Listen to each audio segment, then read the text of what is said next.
할렐루야. 여러분 안녕하세요. 오늘은 지난 시간에 이어서 어떻게 하여야 새 언약의 나팔절에 참여할 수 있는지 알아보겠습니다. 예수님은 부활이요 생명이시므로 예수님 안에서 사는 자들도 영광스럽고 신령한 몸에 영원한 생명으로 부활할 것입니다. 예수께서 나팔절을 이루시기 위하여 다시 오실 때 살아있는 자들은 죽지 않고 예수님께서 부활하신 몸과 같은 영화롭고 신령한 몸으로 호련히 변화하여 하늘 구름 가운데로 끌어올려져 영생에 들어갈 것이라고 말씀하셨습니다. 요한복음 11장 26절. 무릇 살아서 나를 믿는 자는 영원히 죽지 아니하리니 이것을 내가 믿느냐? 가로되 주여 그러하외다. 주는 그리스도시요 세상에 오시는 하나님의 아들이신 줄 내가 믿나이다. 예수님께서 나팔절을 이루시기 위하여 어느 때에 오실지를 무화과 나무의 비유를 배워서 깨달으라고 말씀하신 구절을 보도록 하겠습니다. 누가복음 21장 29절. 이에 비유로 이르시되 무화과 나무와 모든 나무를 보라. 싹이 나면 너희가 보고 여름이 가까운 줄을 자연히 아나니 이와 같이 너희가 이런 일이 나는 것을 보거든 하나님의 나라가 가까운 줄을 알라. 내가 진실로 너희에게 말하노니 이 세대가 지나가기 전에 모든 일이 다 이루리라. 예수님께서 재림하실 때 살아서 그분을 맞이할 세대가 있을 것이 확실한데요. 그 세대는 어느 세대일까요? 예수님은 무화과 나무의 비유에서 이 세대라고 말씀하셨습니다. 이 세대라는 의미는 동시대에 태어난 사람들을 가리킵니다. 예수님께서 배반을 당하시고 십자가의 형을 받으신 사건을 목격한 그 세대가 다 가기 전에 예루살렘 성이 멸망했습니다. 무화과 나무의 비유의 말씀은 하나님의 시간표의 상징인 이스라엘 국가의 독립에 관한 것입니다. 당시 영국 외무성의 외무장관이었던 아서 벨푸어의 공적 서한으로 시작되어 영국의 팔레스타인 지배가 끝난 1948년 5월 14일에 드디어 독립을 선언했습니다. 에스겔 37장 11절. 또 내게 이르시되 인자야 이 뼈들은 이스라엘 온 족속이라. 그들이 이르기를 우리의 뼈들이 말랐고 우리의 소망이 없어졌으니 우리는 다 멸절되었다 하느니라. 그러므로 너는 대언하여 그들에게 이르기를 주 야훼의 말씀에 내 백성들아 내가 너희 무덤을 열고 너희로 거기서 나오게 하고 이스라엘 땅으로 들어가게 하리라. 이 사건은 400년 애굽의 종살이에서 해방된 것보다 더 놀라운 사건인데요. 말 그대로 기적 중에 기적과도 같았습니다. 예수께서 가리키신 이 세대란 이 사건을 목격한 그 세대를 가리키는 것임을 알 수가 있습니다. 현재의 영국 국왕 찰스 3세는 이 사건이 일어난 후 딱 반년이 지나 14일에 출생했습니다. 오늘날 인간의 수명은 길어졌는데요. 영국인 최장수 노인이었던 티니스우드 씨는 작년에 112세로 세상을 떠났습니다. 하나님께서 홍수로 멸하기까지 세상에 남은 기간이 120년을 알리셨고 얼마 지난 후에 노아에게 방주를 지으라고 말씀하셨어요. 예수님께서 다시 오실 때는 노아의 때와 같다고 말씀하셨습니다. 우리는 그분의 신부로서 그날을 맞이하기 위하여 말씀대로 올바로 예비하여야 합니다. 마태복음 5장 17절. 내가 율법이나 선지자나 폐하러 온 줄로 생각지 말라. 폐하러 온 것이 아니요 완전케 하려 함이로라. 진실로 너희에게 이르노니 천지가 없어지기 전에는 율법의 1.1획이라도 반드시 없어지지 아니하고 다 이루리라. 누가복음 22장 33절. 천지는 없어지겠으나 내 말은 없어지지 아니하리라. 따라서 성경에 기록된 말씀과 동일하게 물과 성령으로 거듭났는지를 확인해야 합니다.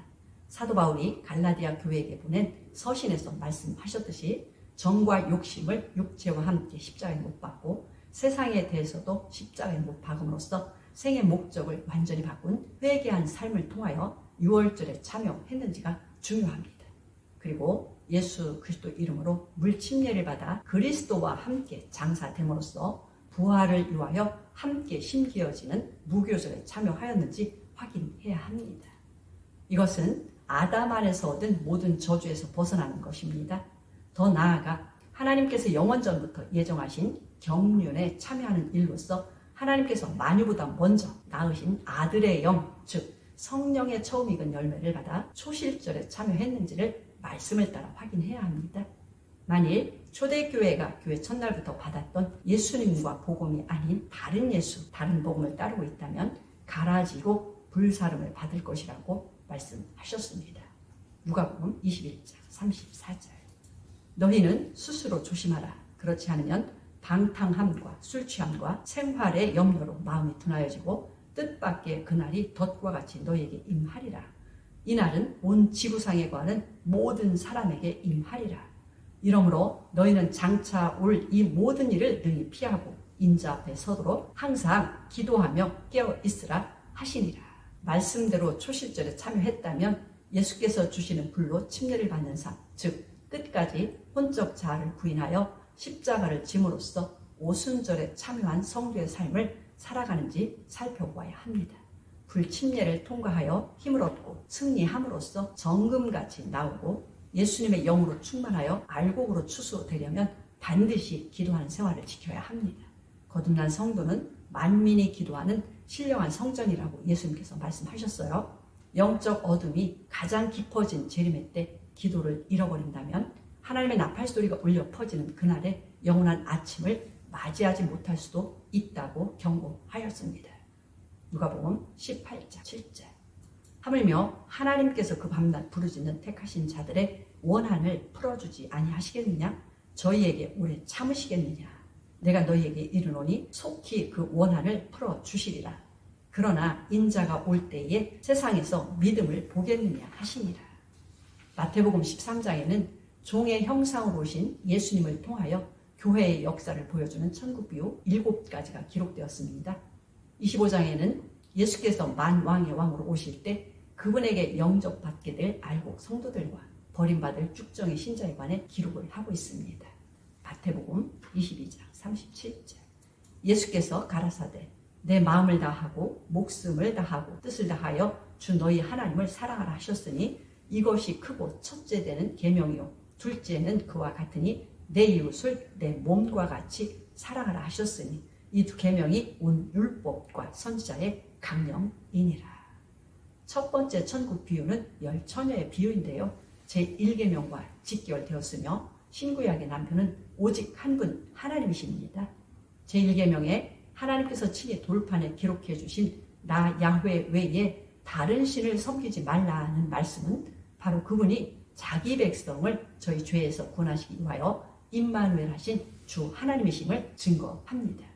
죄사함을 받아 정결케 된 후에 성령 침례를 받은 성도는 예수님께서 세상의 빛이 되셨듯이 예수님의 한 세 사람이라는 몸의 지체로서 등을 가진 약혼녀가 된 것입니다. 마태복음 25장 9절.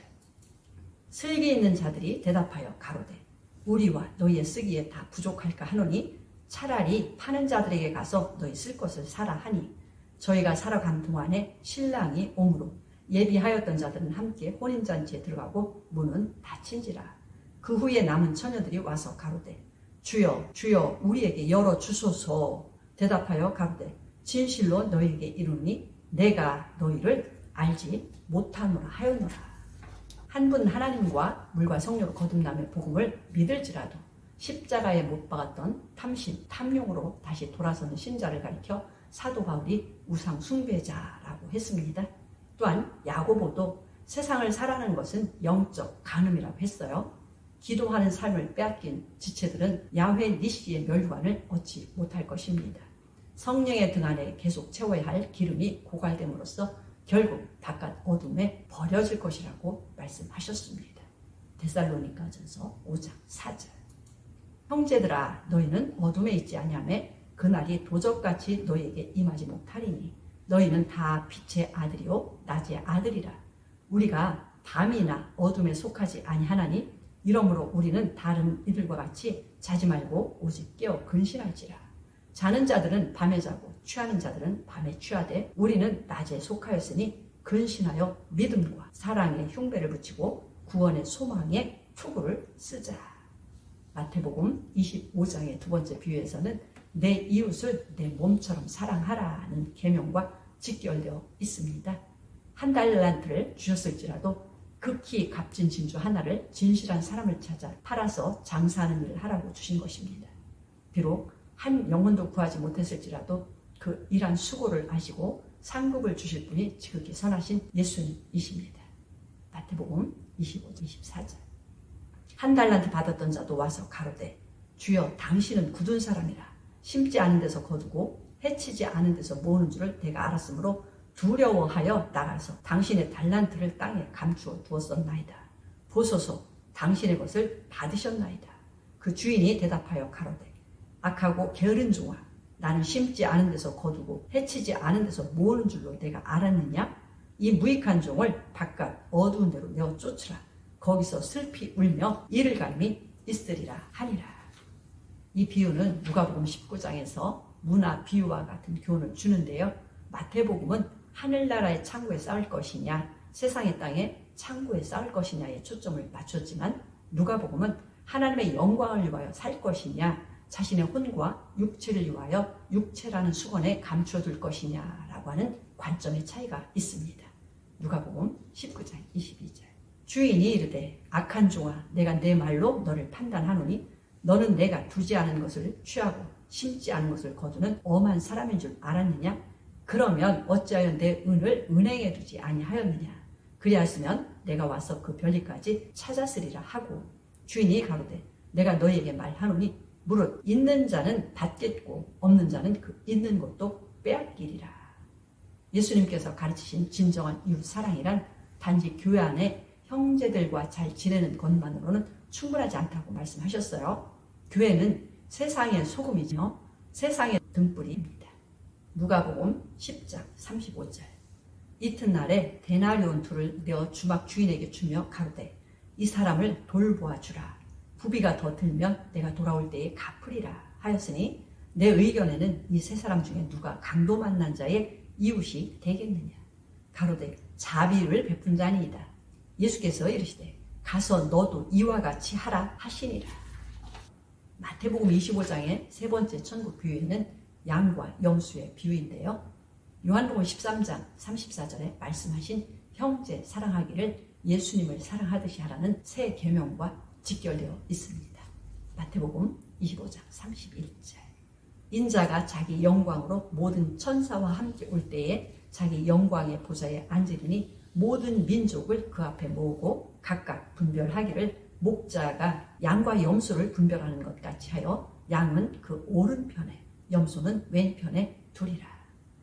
요한계시록 2장과 3장에는 마태복음 13장의 천국 곧 교회의 비유와 함께 2000년 동안의 교회 역사를 미리 보여주고 있습니다.